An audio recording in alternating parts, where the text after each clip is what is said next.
রাজধানীর বনানীর একটি বহুতল ভবনে ভয়াবহ অগ্নিকাণ্ডের ঘটনা ঘটেছে। খবর পেয়ে ইতোমধ্যে ঘটনাস্থলে পৌঁছে কাজ করছে ফায়ার সার্ভিসের ৫টি ইউনিট। বুধবার সন্ধ্যা ৬:৩০টার দিকে বনানীর ১২ নম্বর রোডের ওই ভবনের ১১ তলায় এ অগ্নিকাণ্ডের সূত্রপাত হয়। ধারণা করা হচ্ছে ওই তলায় থাকা একটি কাপড়ের গোডাউন থেকে আগুনের সূত্রপাত হয়েছে।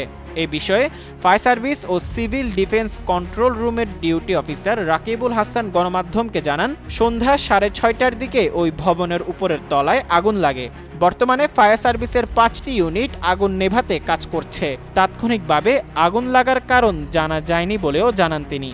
প্রত্যক্ষদর্শীরা জানিয়েছেন, আগুনের খবর পেয়েই আশপাশের এলাকায় আতঙ্ক ছড়িয়ে পড়ে। স্থানীয়রা ভবনটির ভেতরে থাকা লোকজনকে নিরাপদে বের করে আনতে সহযোগিতা করছেন। ফায়ার সার্ভিসের কর্মীরা আগুন নিয়ন্ত্রণের চেষ্টা চালিয়ে যাচ্ছেন।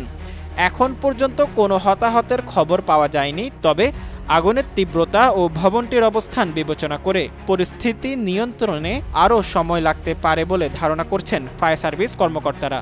বনানী এলাকায় আগেও কয়েকবার অগ্নিকাণ্ডের ঘটনা ঘটেছে। ভবনগুলোর আগুন নিরাপত্তা ব্যবস্থা নিয়ে প্রশ্ন উঠেছে বারবার।